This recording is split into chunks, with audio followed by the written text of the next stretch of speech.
Part 2. The end of health freedom, the coming termination of alternative medicine. In addition to the above controls, the Obama regime is moving to implement in America the European Union's socialist controls on alternate medicine, including vitamins and supplements, alternate medical practitioners, and treatment modulates. This is called Codex Alimentarius. Because of difficulty in getting Codex through the Congress, which knows that most Americans strongly oppose controls on our medical freedom, on June 10th, President Obama quietly issued Executive Order number 13544, titled Establishing the National Prevention, Health Promotion, and Public Health Council. This order effectively launches Codex Alimentarius in America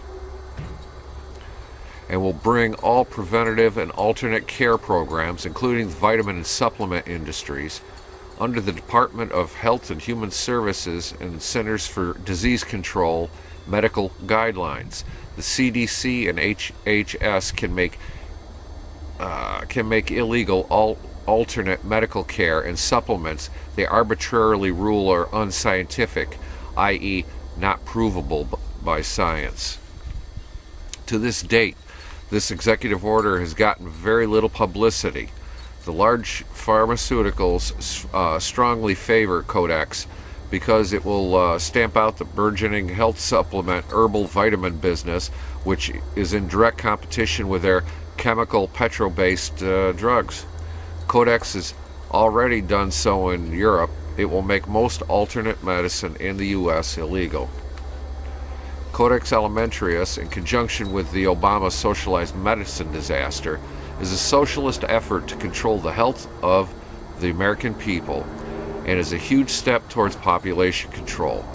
As in Nazi Germany, euthanasia and expanded abortion programs will be part of the agenda. Incidentally, a sickly or weakened people are much easier to control, in fact, well understood by the global socialists. By executive order. Obama is using executive orders as the constitutional usurpation of dictatorial power similar to what was used in Nazi Germany to quietly slip under the radar screen unpopular measures such as Codex that would be difficult to pass through Congress. Barack Obama's most recent power grab was an executive order signed in July legalizing the United Nations Law of the Sea Treaty, a treaty that has been repeatedly blocked by the U.S. Senate, including when globalist George W. Bush tried to push laws through the Senate, and the Senate refused to ratify the treaty.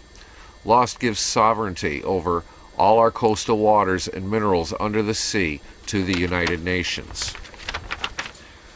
America's oceans and coastlines will be broken into 9 regions. Resources of these regions will be heavily taxed by the UN, and the U.S. Will give up sovereignty over our coastlines, coastal waterways, and undersea minerals. This treaty has been pushed by the Trilateral Commission, Council on Foreign Relations, and most of our presidents since the 1970s, including father and son Bush, Bill Clinton, and now Obama. Obama pushed the lost executive order through under the smokescreen of the British petroleum oil spill crisis in the Gulf of Mexico.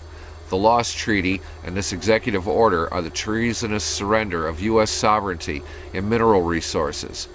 But does anyone even notice or care these days? For more information on this, I'll put a link down below to this.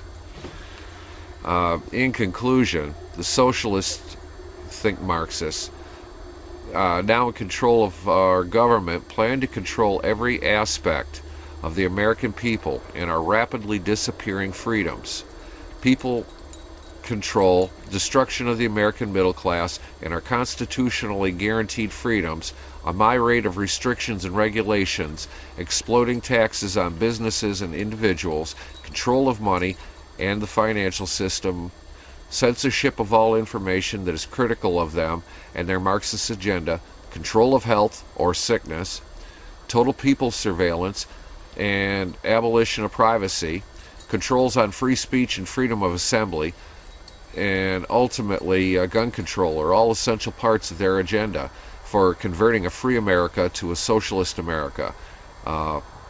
Think of Nazi Germany or Marxist Russia. Think George Orwell's 1984. It's here, little by little.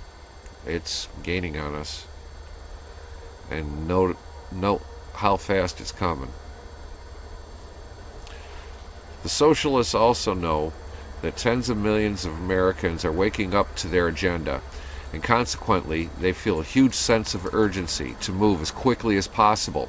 Everything they do will be legal under the banner of the law, executive orders, or government regulations. We did not say these things would be constitutional, biblical, moral, or supportive of freedom. Indeed, quite the opposite. In Germany, nearly everything Hitler and the Nazis did was legal. The concentration camps, the extermination, yada yada yada, either done under the laws the Nazis passed or executive orders issued by dictator Hitler. They were called memoranda then. And we're going to cut this one at that. We'll go into the second part of this series. Peace out, all.